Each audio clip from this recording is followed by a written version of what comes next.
fall. Oh, yeah. Oh, I know. We got behind a log or something in our ski. Yesterday, well, I'm agile enough, I could get my ski over the logs and then do it, let's Yeah. almost, and get my other people on It was so interesting because last year, the first time I skied, I was out of my place and I was trying to go up over the top of that where the snow pile is.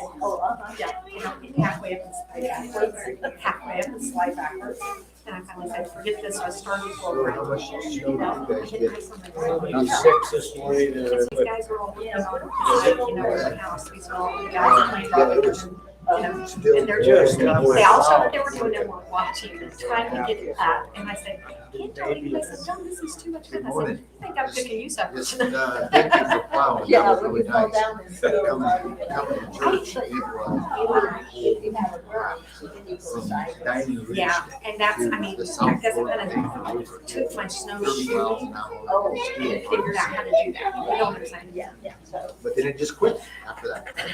Okay,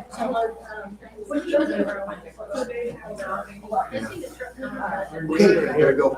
Is that a for sale sign on the Oh, I see. I don't know. Where you guys have like. It's hard to Yeah. sell. It's usually I say, everything is yeah, for sale. where you not go very and. This one looks like it's in the window. Window of the house, or not the back part, the front part. Awesome. Hi, how are you? Yeah, good. Thank you so much.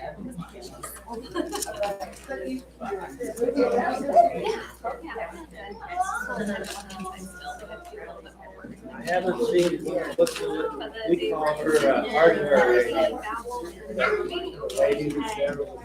Oh, I I haven't seen her. I saw her someplace fairly recently, maybe at the post office. She's around. They plan on do a third one, so, yeah. Something worse than I heard. Yeah, that's good, so thank you so much. Good, I'm glad. I hope you're reading that. You want to have a teacher?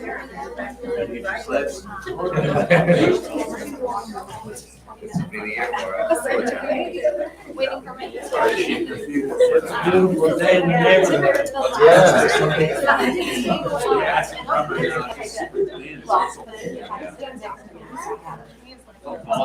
Well, good morning.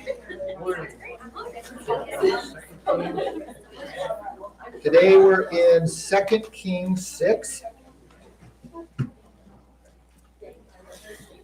2 Kings 6. Still talking about Elisha. Before we get started, there's prayer requests. Yes? There was a fire out there Thursday night. Killed one person, the other person is in Seattle burn unit. Called, everybody I knew that had anything to do with it, since people were in the house. We don't know who, Her name is Patty. I do not know last names. It's Patty and her son. Patty and her son. And they lived, yeah, out by me.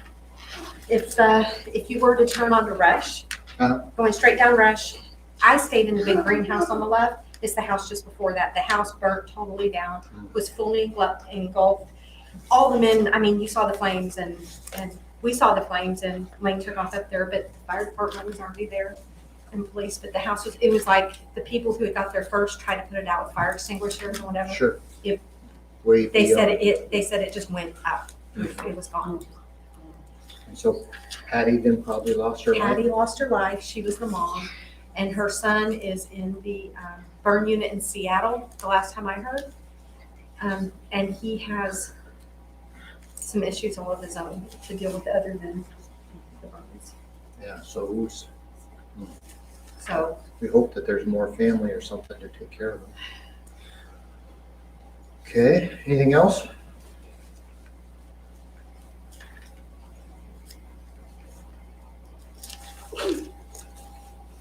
Okay, a little tough coming in this morning, but we persevered. We got better at South Fork of Finger River. Shall we pray? Dear Lord and Father in heaven, we come before you this day so very thankful for each and every blessing. Thankful for the safety that we've had for those of us that have been able to get here. And thankful for your Son, Father. And we just ask for guidance and blessings from you and your Son. We pray that you would be with Patty's family, and the son that is in the burn unit, that you would watch over them and bless them, bless her, bless him, and that someone would be able to take care of them. We know that all things are possible through you, Father, and we just pray for your providence. Pray that you would be with all those that are still traveling, that you'd keep them safe, for we know that there are many travelers on the road. My daughter Mala is going up to Wild Band to pick up her children, and they're coming down from Wasilla. We just pray for safety for both directions. That everyone will be able to make the handoff successfully.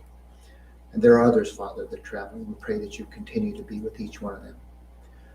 We ask now, Father, that you be with us as we go to your word and to study it, to learn how to be more pleasing to you, learn the history of your people, and that you would be with us now. This is our prayer in Jesus' name. Amen.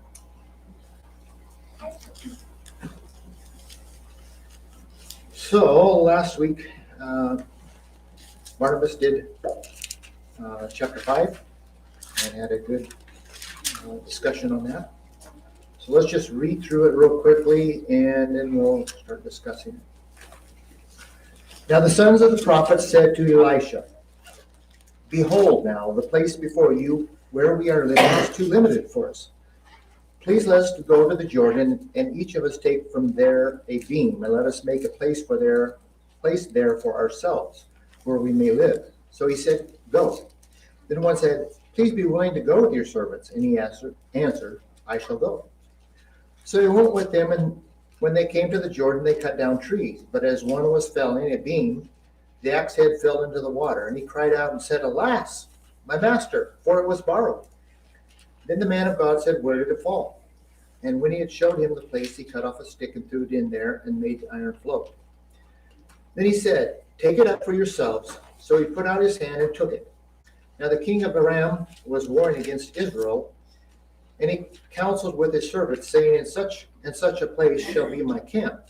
And the man of God sent word to the king of Israel, saying, "Beware that you do not pass this place, for the Arameans are coming down there." And the king of Israel went to the place about which the man of God had told him. Thus he warned him, so that he guarded himself there more than once or twice.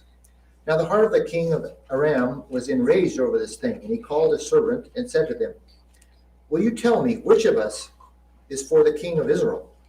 And one of his servants said, "No, my lord, O king, but Elisha, the prophet who is in Israel, tells the king of Israel the words that you speak in your bedroom."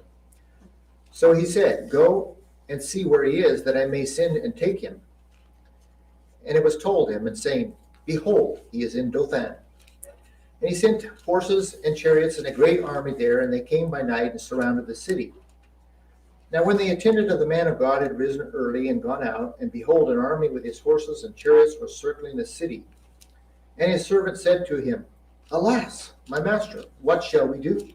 So he answered, "Do not fear for those who are with us more than those who are with them." Then Elisha prayed and said, "O Lord, I pray, open his eyes that he may see."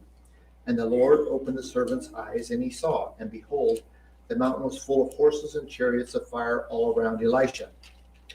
And when they came down to him, Elisha prayed to the Lord and said, "Strike this people with blindness, I pray." So he struck them with blindness according to the word of Elisha. Then Elisha said to them, "This is not the way, nor is this the city. Follow me, and I will bring you to the man whom you seek." And he brought them to Samaria. And it came about when they had come into Samaria that Elisha said, "O Lord, open the eyes of these men that they may see." So the Lord opened their eyes, and they saw, and behold, in their midst of Samaria. They were in the midst of Samaria.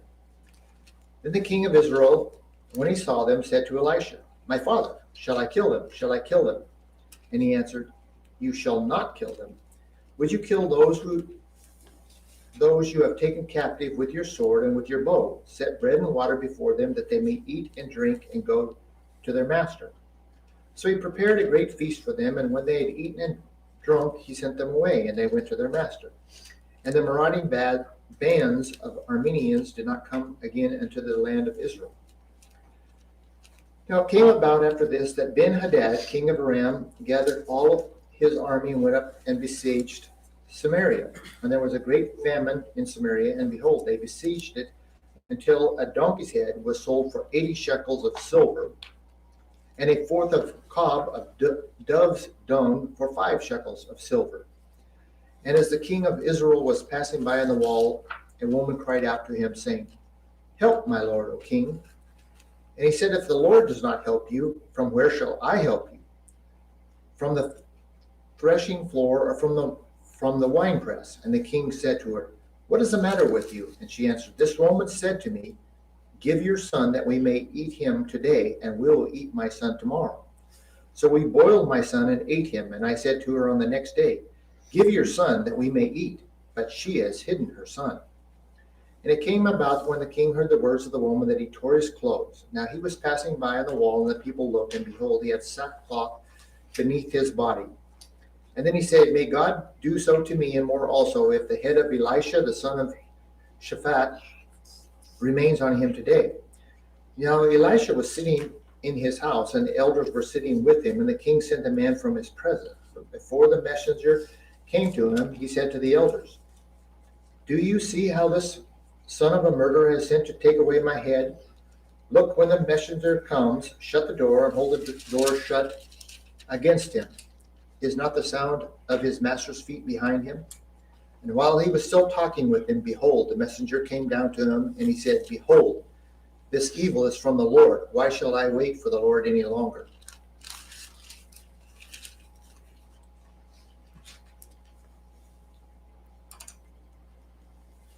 So in 1 through 3, they're saying the place where we dwell with you is too small. So what are they saying there? What are the prophets saying?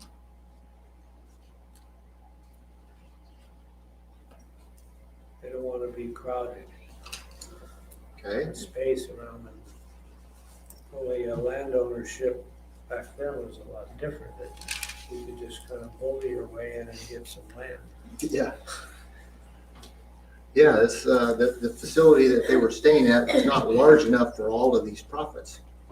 So they're asking to go build a new place.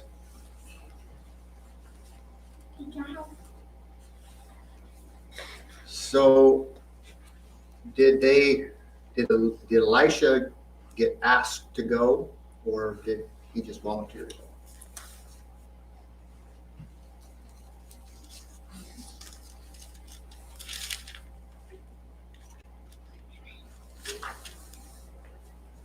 He was asked.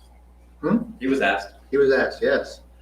He didn't initiate this work or building, but it really couldn't happen without his blessings and consent, and so they did ask him.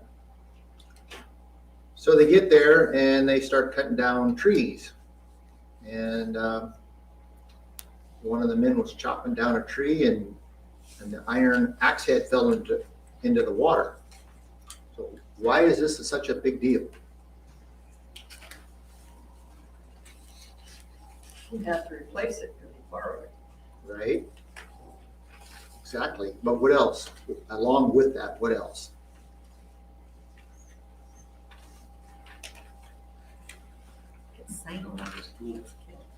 This what? No longer has a Certain tool. location.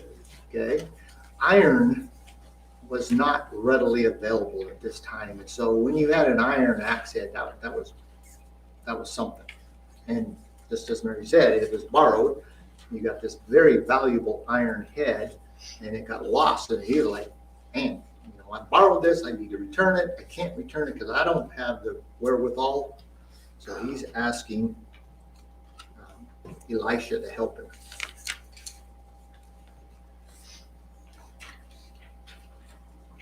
So he cuts off a stick and he throws it in the water, and the iron did what? Floats to the surface. Floats to the surface.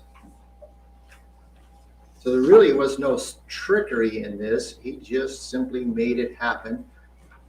God could have basically put it right into the man's hand, but he made it float. So all he had to do was do his part, was reach down and grab it.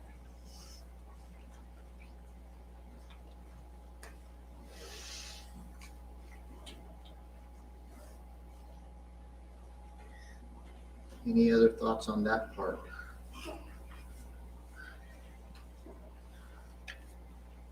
Okay, 8 through 13.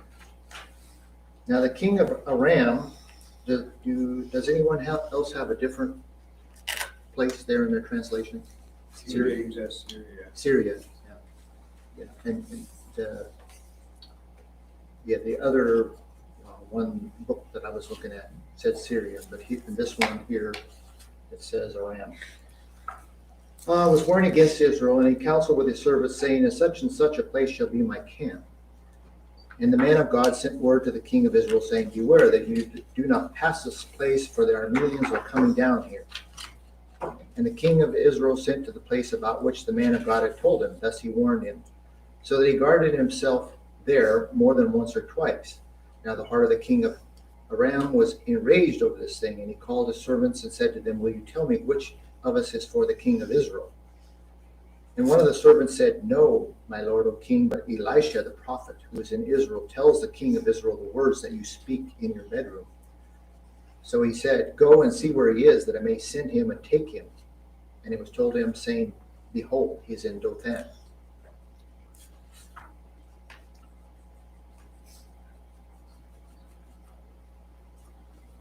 So Elisha didn't really support the corrupt monarchs of Israel, but he knew that it would even be worse for Israel to be conquered and put under the rule of Syria. So he's feeding information to the king of Israel, and it's of course divinely inspired.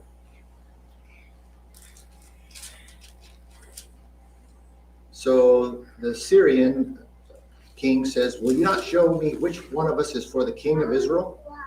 Why is he saying that?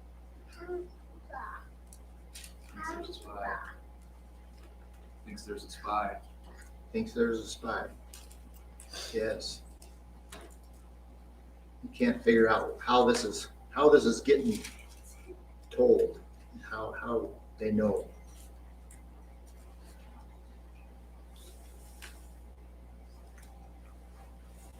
Any other comments on that?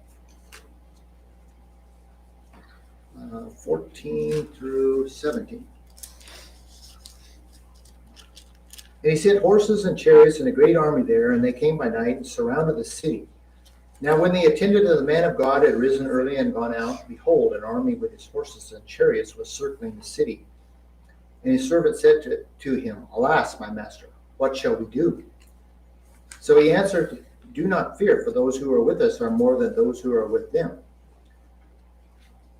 Then Elisha prayed and said, O Lord, I pray open his eyes that he may see. And the Lord opened the servant's eyes, and he saw, and behold, the mountain was full of horses and chariots of fire all around Elisha.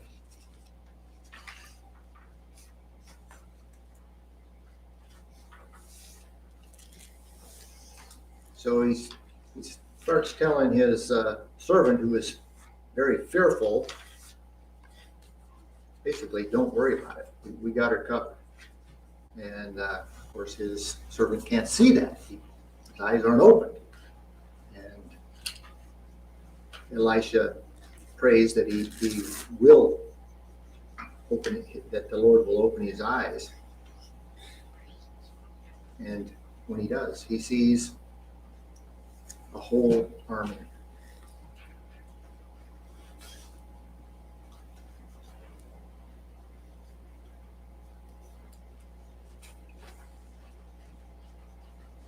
So when a person is blind to spiritual reality, only God can open their eyes. We see that in the world today, don't we? That people can't see God or see the spirituality of God. And so it's up to us to help them open their eyes.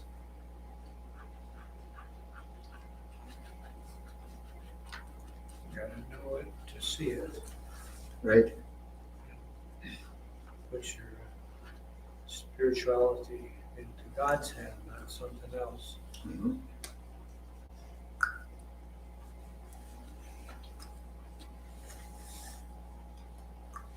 Any other thoughts or comments on that? Going back just a little bit, it's interesting that it's the servants who know, and we saw that back with the story of Naaman. Naaman's leprosy, and it's one of the servant girls that goes, "Hey, there's somebody in Israel that can take care of this." Mm-hmm. And it's the same here. The king of Syria has no clue what's going on, Right. and it's one of the servants that says, "Hey, there's a guy in Israel that's doing this." Mm-hmm. So it's just interesting who God uses and the people that know God are not always in the limelight. Exactly. In fact, that's what God does most of the time. He takes people that are broken, people that you would least expect, and allow them to do and show his power. What's this chariots of fire significance here? Mm-hmm. You know, we've got movies made of it, and there's been all kinds of stuff. Here it mentions the chariots of fire. You don't see too much what's happening. Just like physically, some chariots of fire, I think. Apparently so. They were there, and if we could have our eyes open right now, we'd probably see angels around us. I mean, how many times have we done something stupid?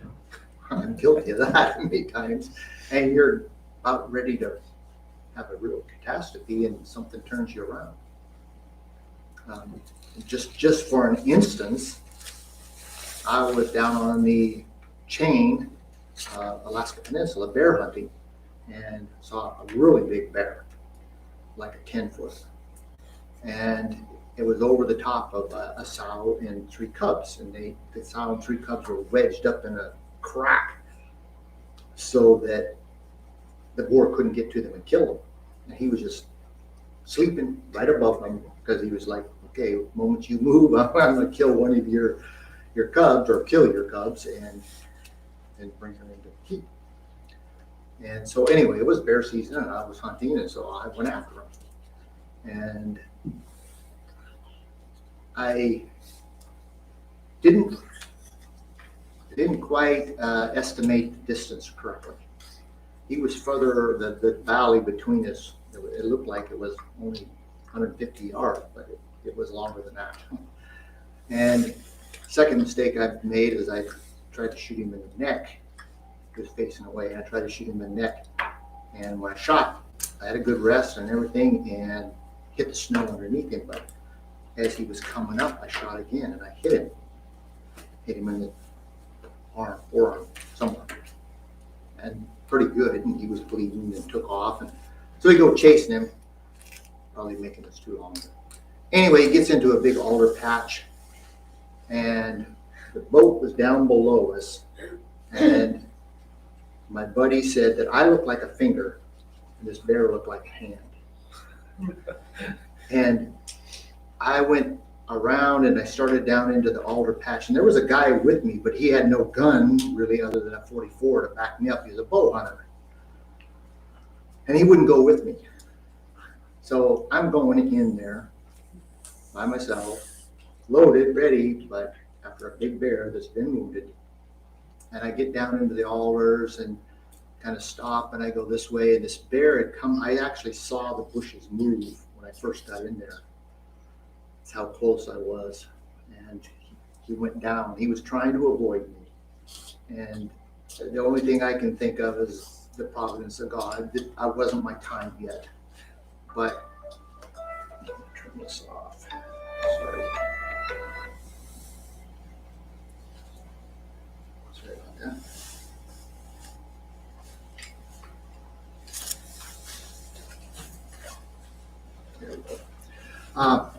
So I went over to this edge where it went straight off, so he didn't want to, he wouldn't go over that.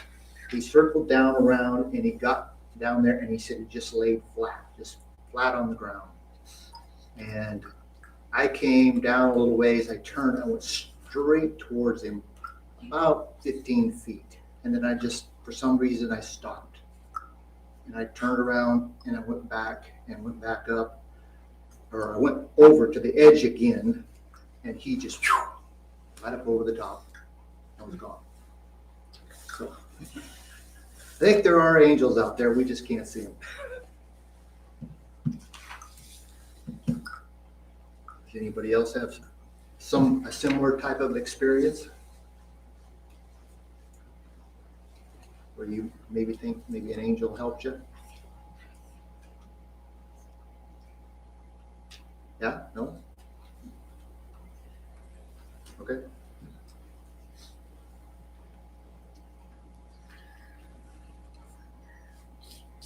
Okay. 18 through 23.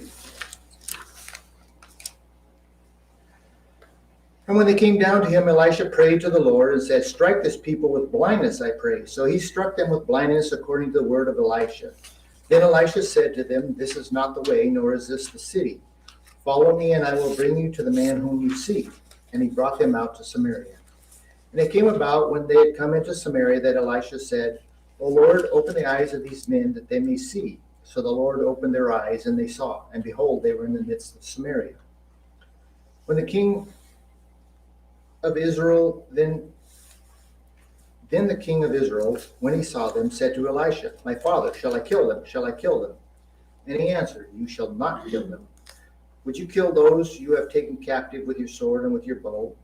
Set bread and water before them, that they may eat and drink and go to their master. So he prepared a great feast for them, and when they had eaten and drunk, he sent them away, and they went to their master. And the marauding bands of Arameans did not come again into the land of Israel. So he prayed that he would strike them in blindness.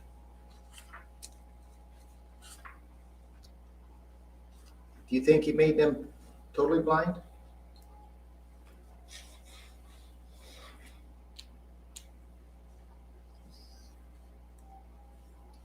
We have instances where people were struck with total blindness, but do you think they were totally blind on this one?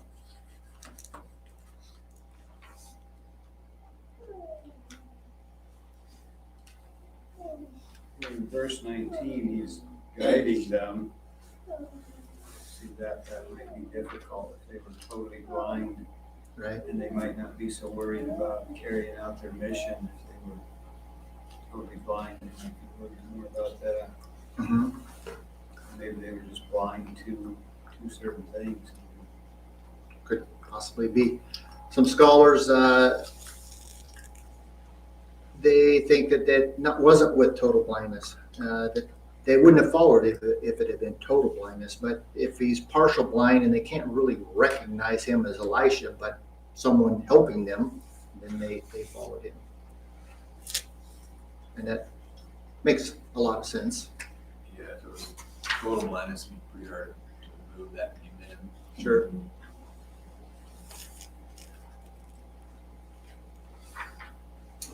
So he tells them that he'll bring him to the man whom you seek. So is he telling the truth here? I mean, he's going with them, so. So technically, he kind of deceives them, but technically he is telling the truth. He was the guy.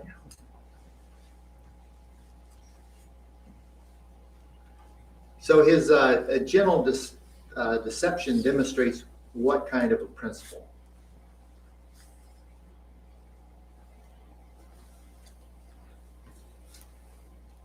Praying works. Yeah. The blind are easily deceived. And if you're spiritually blind, you're easily deceived regarding spiritual things.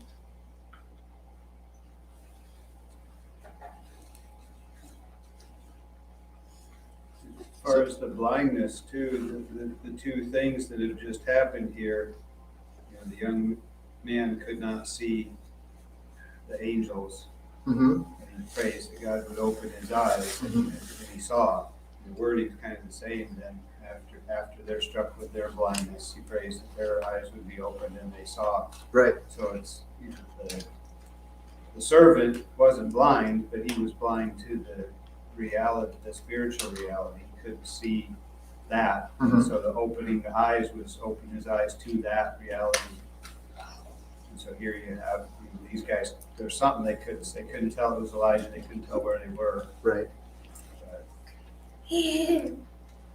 it makes sense if you know, maybe able to see to walk. Mm-hmm. Maybe even to think that they could see fine. Yeah, that's possible. It's quite possible.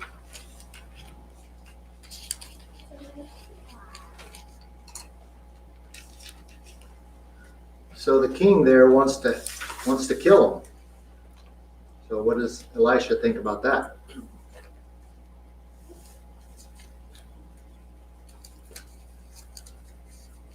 It's dishonorable. What's that? It would be dishonorable. It would be. But you always catch more flies with sugar than honey. I mean, with honey than vinegar. I don't know if I'm saying that right. Yeah. What's the saying? Is that right? So if you're kind to these people and treat them with generosity, then maybe they'll quit raiding. And that did happen.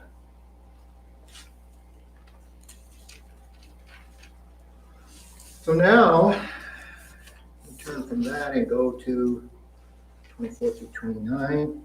Danny? Yeah. As we've talked about some of the other chapters, there's those differences between Elijah and Elisha. Uh-huh.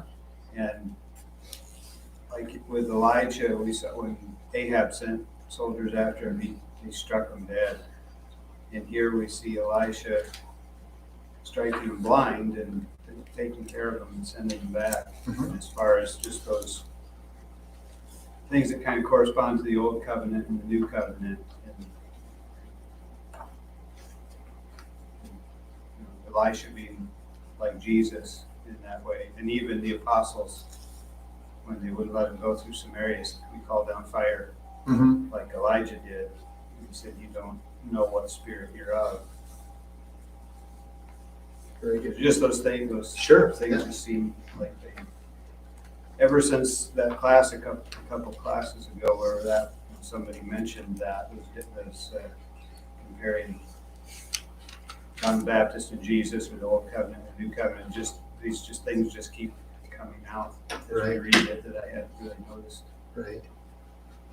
Yeah, Elisha got a double portion of what Elijah had, so maybe part of it was kindness, similarity to Jesus. Any other comments?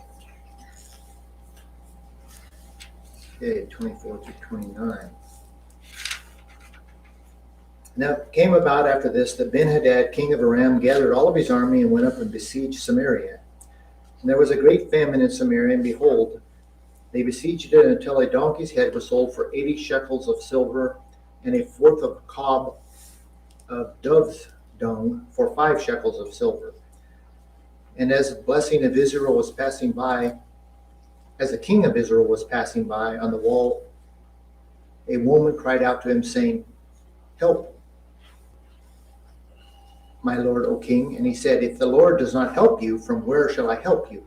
From the threshing floor or from the winepress?" And the king said to her, "What is the matter with you?" And she answered, "This woman said to me, 'Give me your son, that we may eat him today, and we will eat my son tomorrow.' So we boiled my son and ate him. And I said to her on the next day, 'Give your son, that we may eat him.' But she has hidden her son." Things got pretty bad there.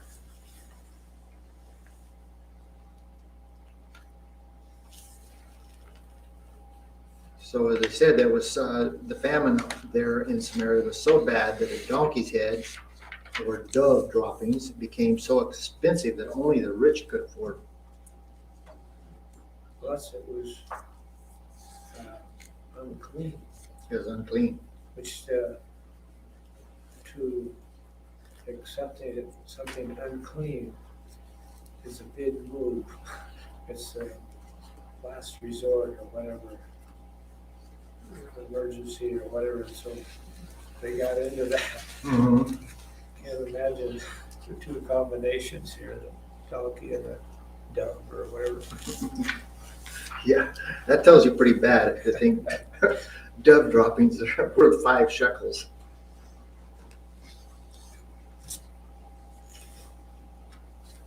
And it shows how terrible it was when mothers were so hungry that they ate their children. Deuteronomy 28, 52 through 53 contains a section that God warned Israel about the curses that would come upon them if they rejected his covenant.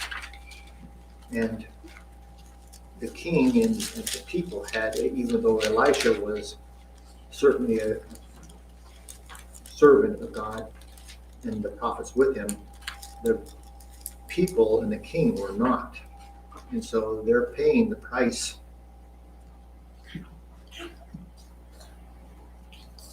52, they shall besiege you at all your gates until your high and fortified walls in which you trust come down throughout all your land, and they shall besiege you at all your gates throughout your land where the Lord your God has given you. You shall eat the fruit of your own body, the flesh of your sons and your daughters, whom the Lord your God has given you in the siege and desperate straits in which your enemies shall distress you.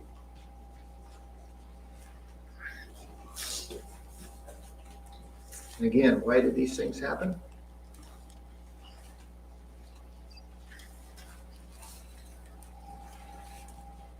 Because it turned from God. Turn from God. Any comments, questions, or thoughts?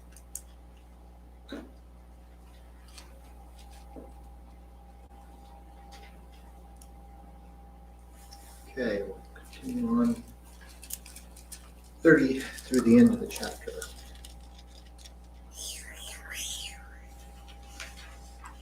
And it came about when the king heard the words of the woman that he tore his clothes.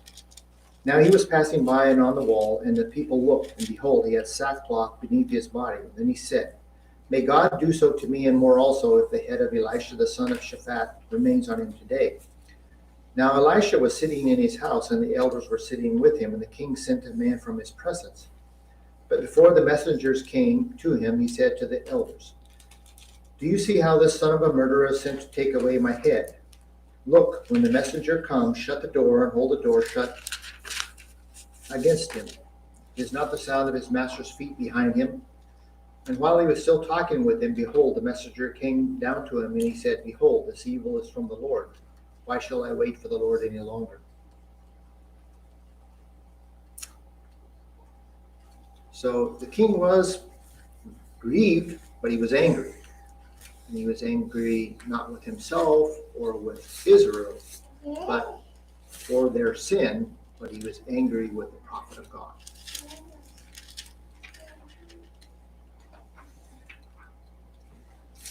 So in chapter 7, we're going to find out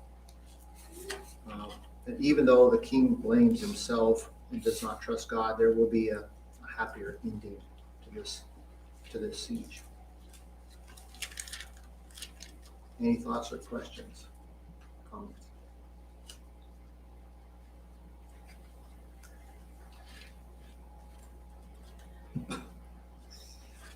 No?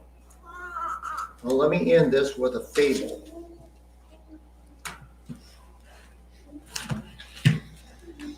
It's a fable, not really, but it has a good application. So there's this poor man who had a horse, and about noontime he was riding his horse, and he sees a tree, and he ties his horse up to this tree, and he gets off, and he goes a little ways away, and he sits down, and he starts having his lunch. And a rich man rides up, and he gets off his horse, sees the poor man's horse, and he gets off his horse and is going to tie his horse up to that tree. And the poor man says, no. don't tie your horse up to that tree because my horse is aggressive. He'll kill your horse. The rich man says, I'll tie my horse up wherever I please. And so he proceeds to tie his horse up to the tree. So he goes over and he sits down with the poor man. Well, in just a few moments, they hear a great commotion. The horses are fighting. They run back over there to the tree. It's too late. The poor man horse killed the rich man's horse. So the rich man is very angry. Look what you've done. Your horse has killed my horse. I'm going to make you pay for it. So he drags the poor man to the judge. And he tells the judge, this man's horse killed my poor gentle horse, and he needs to pay for it. So the judge says, is that right? Okay. So he turns to the poor man and he asks him, did your horse kill this rich man's horse? And the poor man doesn't say anything. And it's like, don't you have anything to say? Still didn't answer. So he asks him a whole series, a bunch of other questions. And the poor man never says a word, doesn't say anything. So finally he turns back to the rich man. He says, what can I do? This man is dumb, or you can't speak. And I can't get to the bottom of this. And the rich man says, that's ridiculous. He can speak very well, just as like you and I are talking right now. And he told me that if I tied my horse to his tree, that my horse would kill him. And the judge says, oh, really? And so he turns back to the poor man and he says, is that right? And the poor man says, yes, Your Honor. He says, if I had told you that, he would have denied it and you would have not believed me. But since he told you with his own words, then it's true. So the judge says, you get nothing to the rich man, you get nothing. Because you didn't listen to the poor man. That's got a good application. Thank you.